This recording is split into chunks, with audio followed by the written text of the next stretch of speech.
Yo, what is going on, everyone? My name is Nick, or the Notorious Fantasy, and in today's video, we're going to be talking about the zero wide receiver draft strategy for fantasy football in 2021. And once I explain that, we are going to be doing a zero wide receiver mock draft on Fantasy Pros going up against the Yahoo pre-draft rankings. But before we get on into this video, I'd like to ask if you do end up enjoying today's video to please make sure that if you are new, to hit that subscribe button down below. Not only is it free, I put out content every single day to help you guys win your 2021 Fantasy Football Championship. And while you're down there, whether you are new to my YouTube channel or not, please make sure that you hit that like button down below to help boost this video up the algorithm so that more beautiful people like yourself can see today's video. I'd also like to let you guys know that if you do end up enjoying written content about fantasy football, to please make sure to check out my articles on Awesemo.com. The link to them is in the description as well as in the pinned comment on this video. So without further ado, let's get into it. First up, we have to explain what the zero wide receiver strategy is and why you may want to do it. Now, looking at hit rates for fantasy football drafts early on in drafts is your best shot at getting those running backs that are not going to bust and completely destroy your team. So the thought process behind the zero wide receiver strategy is to draft a couple of running backs early on in the draft to make sure that you have that safety, and then after, say, round 5. From round 6 on, you're just drafting wide receivers left and right to try to go ahead and hit on those high upside wide receivers. And if you have those safe running backs already,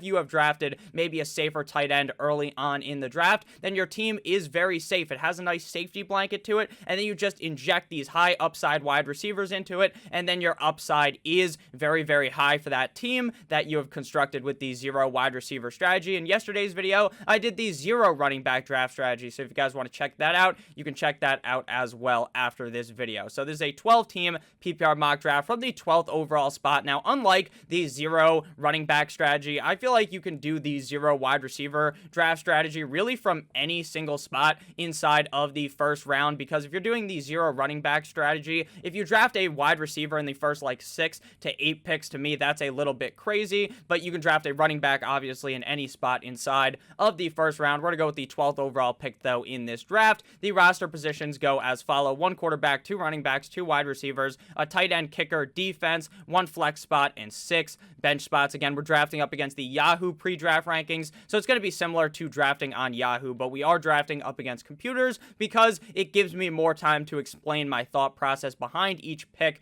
and be able to get you guys to be able to understand truly what the zero wide receiver draft strategy is. So let's get in on to this mock draft. With the 12th overall pick, we are likely going to be looking at the running back position, unless of course Travis Kelce is there, and maybe we would consider that, but otherwise it's probably going to be a running back at this pick. So looking at the draft board, typically Fantasy Pros takes half of a second to get ready before we can actually see the draft board. Christian McCaffrey, Dalvin Cook, Derrick Henry, Alvin Kamara, Jonathan Taylor, Ezekiel Elliott, Saquon Barkley, Devontae Adams, Nick Chubb, Tyreek Hill, and Stephon Diggs. In a majority of drafts, the first round is going to be heavily dominated by the running back position. Typically, in a 12-team draft, you're going to see about 2 to 4 non-running backs go inside of the first round. So the question here is, since Travis Kelce fell to me, is that how we want to build this team, or do we want to go back-to-back running backs inside of the first and second round? So looking at the drafted players that are still available, we have Aaron Jones, Austin Eckler, Joe Mixon, Antonio Gibson, Najee Harris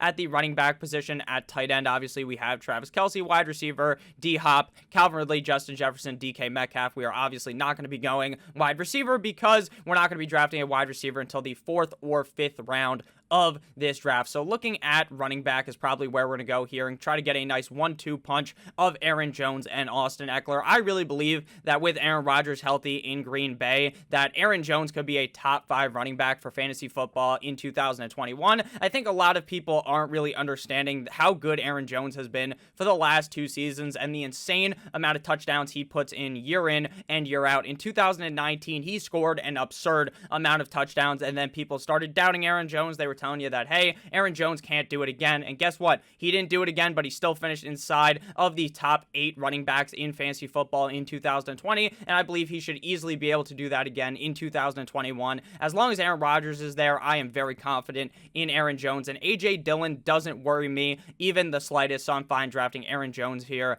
inside of the first round. Back up on the board, and we are going to be going with Austin Eckler at this pick. If you want to go tight end, then more power to you, but I'm fine waiting until the back of the third round, and then maybe we have a Darren Waller luckily fall to us. If not, I'm fine drafting a TJ Hawkinson, a Mark Andrews inside of the 5th round. So we are going to go ahead and draft Austin Eckler here. Austin Eckler is one of the only running backs in the National Football League that I believe can genuinely get 1,000 rushing yards and 1,000 receiving yards. And if he was to do that, he could be a top 5 running back in fantasy football this season. This team is looking very, very nice for the 2021 season, especially if Austin Eckler is able to stay healthy. This offense should be running super high powered with Justin Herbert, the pervert, under center. I love Austin Eckler this season. His pass catching ability is unmatched by a majority of running backs in the NFL, so I'm fine taking Austin Eckler at the beginning of the second round. To me, he would be considered to be drafted inside of the first round, so I'll happily draft him here inside of the second round of the draft. After we went ahead and drafted Austin Eckler, we can see that Travis Kelce came off the board, followed by Antonio Gibson, Calvin Ridley, DeAndre Hopkins, Joe Mixon, A.J. Brown, Justin Jefferson, Najee Harris, Darren Waller, Clyde Edwards-Helaire, DK Metcalf, Keenan Allen, Terry McLaurin, Allen Robinson, CeeDee Lamb, David Montgomery, J.K. Dobbins, Chris Godwin, Pat Mahomes, Miles Sanders, Mike Evans, and Amari Cooper. Let me know down below before I make this pick if you guys have ever done the 0 wide receiver strategy and what your personal ideal draft strategy is for fantasy football in 2021. If I'm being honest with you, my ideal draft strategy is to go into the draft with 0 strategy, to go into the draft with an open mind and just draft where the value presents itself. If you feel happy drafting 2 wide receivers there, if you love the value at 112 and 201 and you can get a guy like Calvin Ridley and match him with D-Hop, that's a perfectly fine strategy as well. I just draft based upon how the draft falls to me, because I think if you go in with a locked and loaded strategy like we're doing right here, where we're forcing ourselves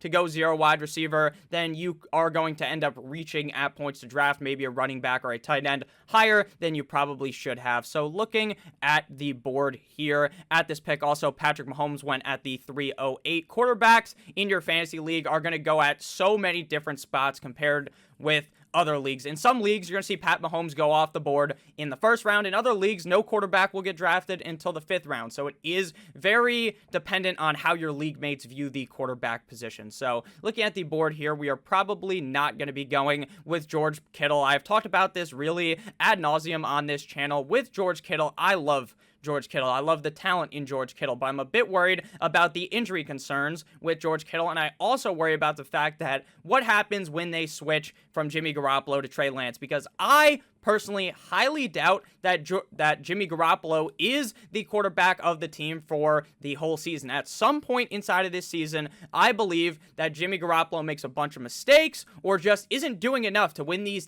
games, and then they bring in Trey Lance. And what happens when they bring in Trey Lance? This team should be going more towards the run because that benefits Trey Lance's skill set. So maybe they're not throwing the ball as much, or maybe George Kittle isn't Trey Lance's favorite target, where it appears that Jimmy Garoppolo loves throwing the football to George Kittle. So I'm a bit worried about that. Looking at the other picks available at wide receiver right here, when we already have the roster that we have right now that I'm going to pull up on the side here with Austin Eckler and with Aaron Jones, I probably would draft a wide receiver right here. I'd go for a Robert Woods, a Julio Jones, 2 wide receivers that I could easily see finishing inside of the top 12, and maybe just draft back-to-back wide receivers at this pick. But again, that's not what we're doing. We're not drafting based on value. We're trying out this strategy to see how it works, because if I'm being honest with you guys, basically every single draft strategy that you can use ends up with a pretty solid team at the end of the draft. The only crazy strategy would be drafting like a kicker at a defense in the first 2 rounds, but ain't no one talking about doing that shit.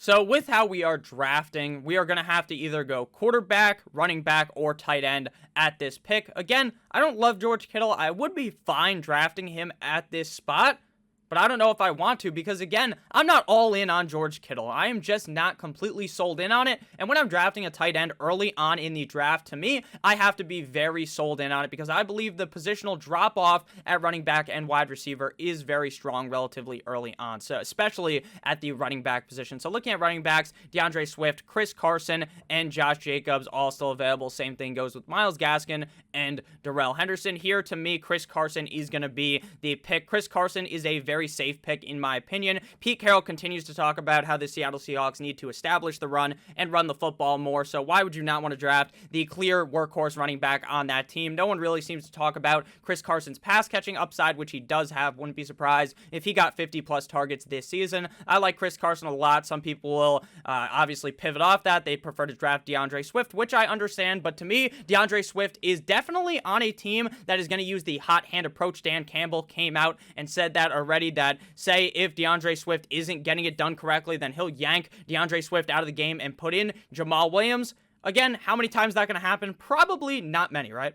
So it is still a bit concerning to me. I like DeAndre Swift, but I just like Chris Carson so much more. I do see top 12 potential in him. I do with DeAndre Swift as well, but that team is just such dick that I feel like later on in the game, they're not going to be able to run the ball. They're going to have to pass the ball. The biggest upside to DeAndre Swift, though, is that he's really good at catching the ball, so it shouldn't be too big of a deal there in Detroit, but I do prefer Chris Carson here at this pick. So either here, we're going to have to go with a quarterback, which is something we never really do, going a quarterback early, or we're going to pull the trigger on George Kittle, even if I'm not 100% sold in on him. In the 4th round, though, I'm fine doing it. I'm going to have to do it because I actually think in the 4th round there's a lot of value. Darren Waller is by far and away, in my opinion, better than George Kittle. If I was ranking tight ends, I used the tiered system. You can see it here. The tier basically signifies that there's a drop-off at the position. If you're using a tiered system for the tight end position, I'd have Kelsey in his own tier, Waller in his own tier, and then Kittle in his own tier, and then after that with Hawkinson, Andrews, Pitts, all of those guys in a different tier. So I do think that George Kittle is a solid tight end, but there are still some things to worry about. But when he's healthy, when he's on the field, especially with Jimmy Garoppolo, this man is a dominant force in fantasy football. So I'm going to take him here. I think it would be a little foolish to draft another running back, obviously, to just ride the bench. And I think there should still be some quarterback value available inside of the 5th round that I'm fine taking before we hop on the wide receiver train after the 5th round. After we went ahead and drafted George Kittle, DeAndre Swift came off the board, followed by Robert Woods, Julio Jones, DJ Moore, Cooper Kupp, Tyler Lockett, Adam Thielen, Brandon Ayuk, Josh Jacobs, Darrell Henderson, Josh Allen, Travis Etienne, TJ Hawkinson, Deontay Johnson, Lamar Jackson, Kenny Galladay, T. Higgins, Myles Gaskin, Melvin Gordon, Kyle Pitts, Kareem Hunt, and Kyler Murray. So we did see 3 quarterbacks come off the board after our pick, but I'm a-okay drafting Dak at this point inside of the 5th round. Now, I do understand that there is some worry with Dak Prescott because of the injury, but all signs that I am reading, all the doctors are telling us not to be worried, that things are going to be a-okay. Sure, he probably will not be playing in a preseason game this offseason. That's okay with me. He should be good to go for week 1, but if you like to mitigate any potential risk on your roster, if you're trying to be as safe as possible, then I understand maybe not drafting Dak Prescott on your team because he is not ultra safe because he's going into the season hurt. But like I was saying, I am still confident in him, so I'm going to be drafting him here. He's on a very pass-heavy offense. The defense looked atrocious last night in preseason. Obviously, that's not the full defense. That's not the true thing. But even when the first-team defense was out there, it wasn't looking the greatest, but they were playing against Mason Rudolph, so maybe that hid a little bit of it. I don't know. That game was pretty fun to watch last night, even though the score, I don't even remember what the score at the end of the game was, but it was a full-on beatdown of the Dallas Cowboys. But that was without Dak Prescott. With Dak Prescott healthy, this offense was firing at all cylinders last year. So I'm pretty excited to get Dak Prescott onto my team, especially with the weapons that he has in CeeDee Lamb, Amari Cooper, as well as in Michael Gallup. So now we have finally passed the 5th round. So now is when you just start aggressively, relentlessly hammering the wide receiver position. Juju, Odell, Cortland Sutton, Jamar Chase, all available on the board. Juju Smith-Schuster to me, and we saw it last night in the preseason game, just Now, I know you can't take too much from the Hall of Fame game, but to me, Juju Smith-Schuster is not the number 1 guy there. He's not the number 2 guy there. He's the number 3 wide receiver on this roster behind Deontay Johnson and behind Chase Claypool. So there's no way I'm drafting Juju inside the 6th round. I've said it once. I've said it again. I've said it a million fucking times. But with Odell Beckham Jr., if you're drafting that guy, you might as well. I would honestly rather Hulk Hogan kick me directly in the cock and have Randy Orton RKO me into a pit of spikes before I draft Odell Beckham Jr. because Odell Beckham Jr. is on one of the most run-heavy teams in the NFL, in the Cleveland Browns, and they don't have the greatest quarterback. Now, I'm not saying Baker Mayfield sucks. He's actually all right. He's pretty solid, but he's not the greatest. And when you don't have the greatest of quarterbacks, when you're running the ball a million times, and when maybe you're not even the number 1 target on the team because they started losing when Odell was in the game, but once Odell got hurt towards ACL last year, then the team started really picking it up. So I don't know. I don't really believe in Odell Beckham Jr., so I'm not drafting him. Courtland Sutton, dealing with the injury from last year, is not running at full speed in practice, according to Vic Fangio, the head coach. So that is pretty worrisome. Now, again, we are 34 days away from kickoff, so things could change from today to 34 days from now. Same thing could happen with Dak Prescott. Any of these players on my team could end up getting hurt. Bad things could happen. Knock on wood. We don't root for injuries, but things can change. So Courtland Sutton, if he continues to trend positively, then I'm fine drafting Courtland Sutton. But based upon what we know right now, that would be a no bueno pick. So I'm going to go with Jamar Chase, wide receiver of the Cincinnati Bengals. We are just hoping for upside here, and the Bengals are one of those shitty defenses that's going to have to be throwing the ball a lot in the game. Jamar Chase obviously drafted early on to be Joe Burrow's right-hand man, just like he was at LSU, so I'm perfectly fine drafting Jamar Chase here inside of the 6th round. I also like T. Higgins a lot. I even do like Tyler Boyd a lot more than I did in the prior offseason, in the offseason earlier on. Tyler Boyd was one of my favorite picks last year, but once they brought in Jamar Chase, I started to kind of backtrack mentally on it, but then I realized that all these guys are going to get theirs in this offense if they're going to have to pass the ball so much in these games because the defense sucks complete and utter donkey dick,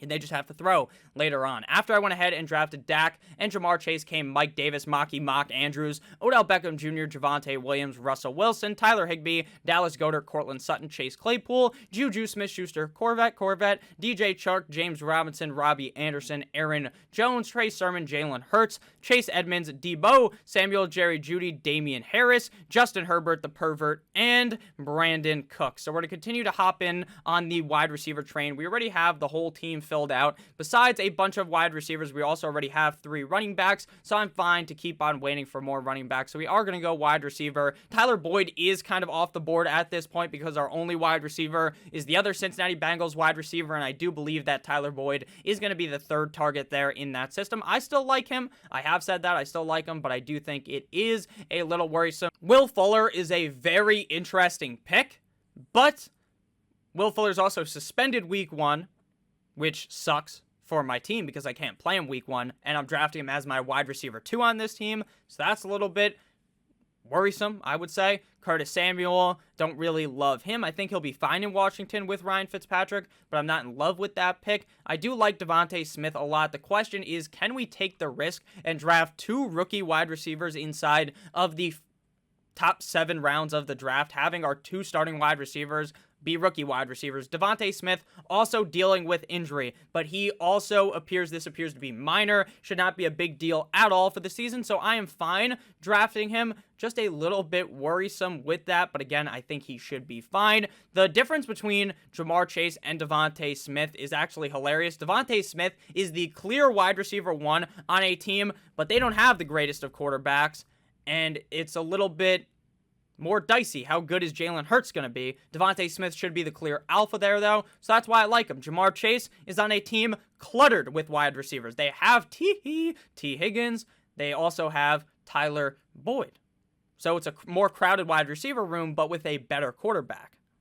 So it's very different, like opposite sides of the spectrum there. I'm going to go with Devontae Smith here because we do have 2 picks back-to-back, and we could go with maybe a more safe option here inside of the 8th round, or take another risk because, again, we do have this ultra-safe team with what we have constructed thus far with Dak, Aaron Jones, Austin Eckler, with George Kittle, with Chris Carson already, so we could go for more high upside, and I think that's what we're going to do here. We're going to go with Will Fuller because Will Fuller last year was a top 12 wide receiver in Houston when he was playing. Obviously got suspended for the PEDs, which obviously isn't the greatest, and that's why he's missing the first game of the season. But it appears out of training camp that Tua Tagovailoa is looking amazing, that he is Tua tonguing down these defenses' ass, and that he is going to be very good in 2021. I am a Dolphins fan, so I pay very, very close attention to our training camp because I want to see how the team is doing, and all signs appear that this offense is looking fucking amazing. Is that going to 100% translate to the real football games? Yes and no.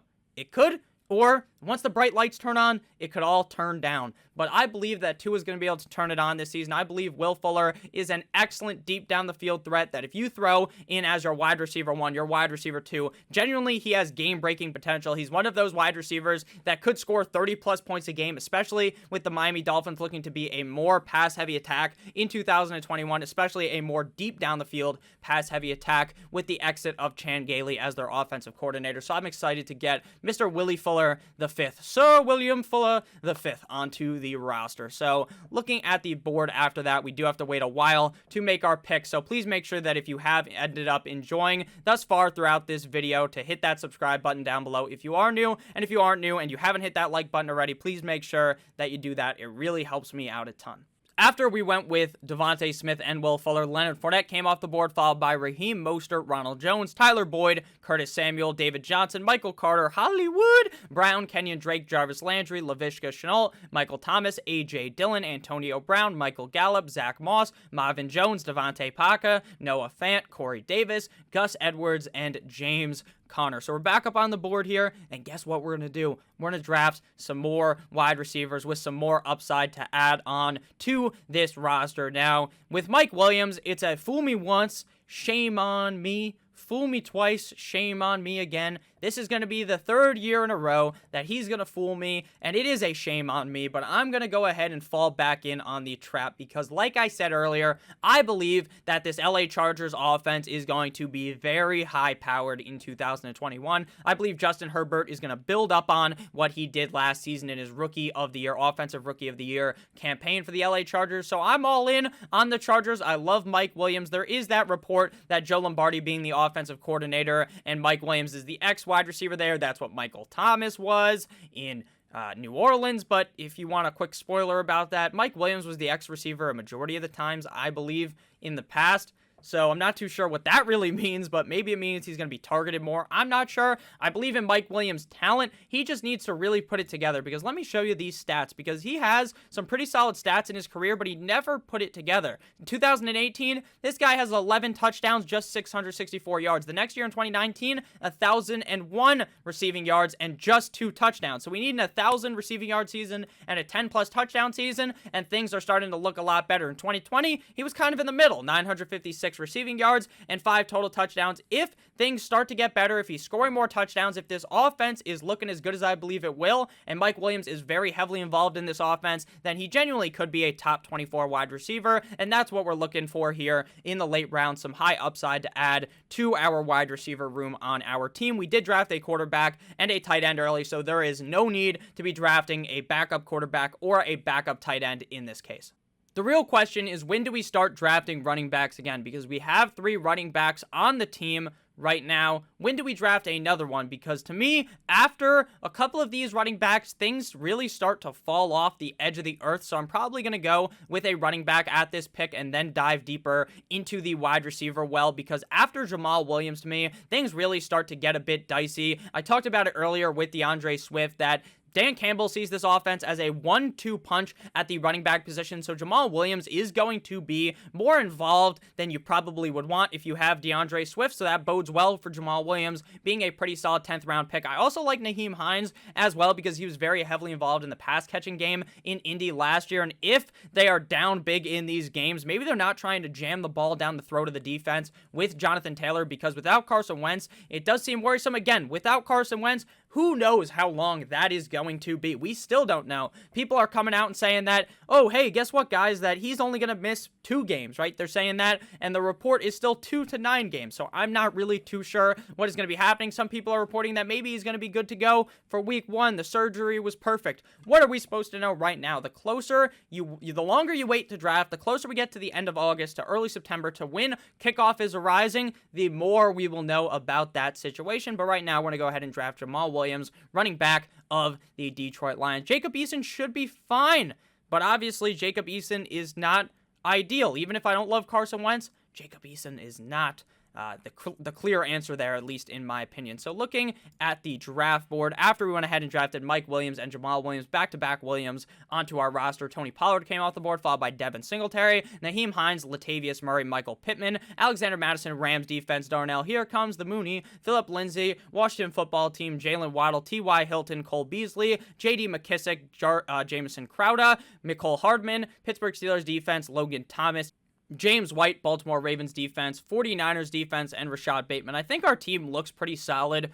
for a 0 wide receiver strategy, but again, with these strategies, they're not obviously always drafting based upon value. Because I don't normally draft a quarterback inside of the 5th round. I would have been very happy drafting Mike Davis at that spot, but that's not what we were doing. We were trying to abide by the strategy. So make sure you understand that when we're doing this video, that we are sticking very clearly to the strategy. There's also a thing called modified 0 wide receiver, which is maybe the first 2 rounds, 3 rounds, you draft running backs, and then after that, you dictate and go wide receiver. And I didn't mean to say Mike Davis there because obviously we already had 3 running backs. Actually, the example that I was giving was horrible because instead of drafting George Kittle is what I probably should have said. Instead, would have been able to draft a guy like Robert Woods, a Julio Jones, a Cooper Kupp, a guy that I feel really consistent about week in and week out, which is not what I necessarily feel about George Kittle. Was Kittle a bad pick? By no stretch of the imagination was it a bad pick, but I just think I would have drafted way differently if we weren't sticking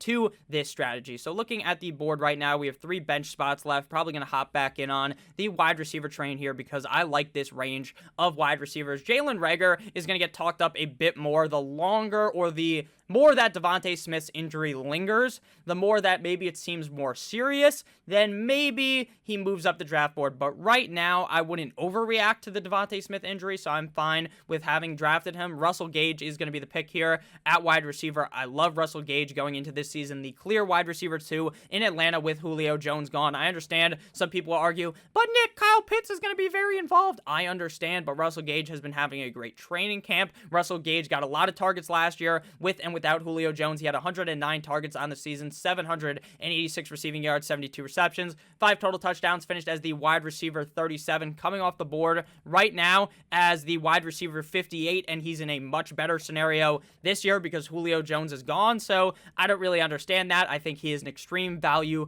later on in the drafts on what should be a very pass-heavy team in Atlanta. Back up on the board here, and normally I like to draft more running backs than wide receivers, but when I have these safe running backs here with Jones, Eckler, Chris Carson, with Jamal Williams, I'm just looking for upside at wide receiver. We're at the point where it's a complete and utter punt, basically, at the running back position. None of these guys are going to be super involved. So here in the 12th round, I'm going to draft yet another wide receiver. And Traquan Smith hasn't looked the greatest in camp. Nelson Aguilar, there are a lot of reports out in New England camp that he's looking good. In Las Vegas, I believe John Brown could be the wide receiver 1 there. So it's a pick your poison between Elijah Moore as well, looking pretty good in camp with Elijah Moore, Nelson Aguilar, and John Brown. I believe that the Las Vegas offense out of these 3 are going to be the most pass heavy, so I'm going to lean the way of Mr. John B. Shout out to John B. from Outer Banks, maybe that show is called. I do watch that show. I love that show. Shout out to John B., a.k.a. John Brown. Smokey Brown, I believe is what they call him. Is that what they call John Brown? I think so. I think he has one of those crazy-ass nicknames. So after I went ahead and drafted John Brown, came Tariq Cohen, Sterling Shepard, Jalen Reagor, Tevin Coleman, Rashad Penny, Henry Ruggs, Marlon Mack, Robert Tonyan, Nelson Aguilar, Giovanni Bernard, Mike Gesicki, Sony Michel, Tampa Bay, Tom Brady, Ryan Tannehill, Maki Mock Ingram, Matthew Stafford, Joe Burrow, Carlos Hyde, Colts defense, Matt Ryan, Kirk Cousins, and Ryan Fitzpatrick. Now, this has been an all-time weird draft for the quarterback position, if I'm being completely honest with you. Normally, in these drafts, quarterbacks go go much earlier, and they obviously continued to fall until a bunch of them got drafted in the 13th round, which is possible. That is very possible, especially if you're drafting with players who have been playing fantasy football for a long time. They wait later on the quarterback position, so this is possible to happen, so I wouldn't say it's super out of the ordinary, but definitely different to what we normally see when we're drafting on Fantasy Pros. So final pick of the draft here. Let's look at the wide receivers and the running back. Again, don't need a backup quarterback if you draft Dak early or one of those quarterbacks early, and you don't need a backup tight end if you pull the trigger on a tight end early. So looking at running back, I still am pretty confident in one running back here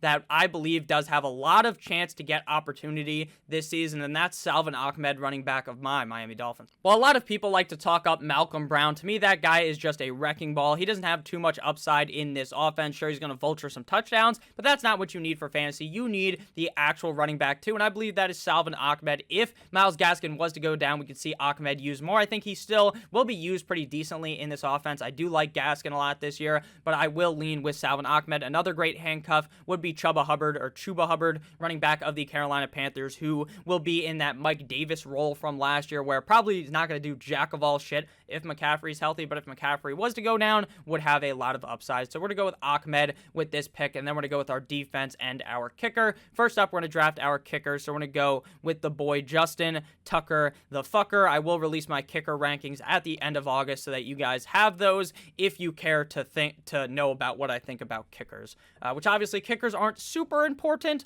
but they are still a part of fantasy football in a lot of leagues, so you got to at least know what you're doing when it comes to drafting kickers. For defenses, I just drafted a defense, drafting a playing up against a not-so-hot offense week 1, stream them week in and week out. I make videos every single week about which defense to end up picking up week in and week out, so make sure that you guys do subscribe for that content if you plan on streaming defenses, which is the ideal strategy. It's definitely better than drafting just one defense, and drafting two defenses to me is absolutely absurd, and trying to rotate them in and week out, because a lot of the times both of those defenses aren't going to have the best of matchups. After Tampa Bay Buccaneers defense came off the board, Darrell Williams, Baker Mayfield, Kenneth Gainwell, Harrison Butker, Trevor Lawrence, Elijah Moore, my old bitch lame, but my young Hoku New England Patriots defense, Danny Dimes, Greg Zuerlein, bunch of kickers, bunch of defenses. So we're just going to go with the best, highest ranked defense off the board. But again, like I was saying, you want to really draft a defense playing a not so hot offense week 1, but I have not done that research just yet. So we're going to go ahead and draft the Miami Dolphins defense here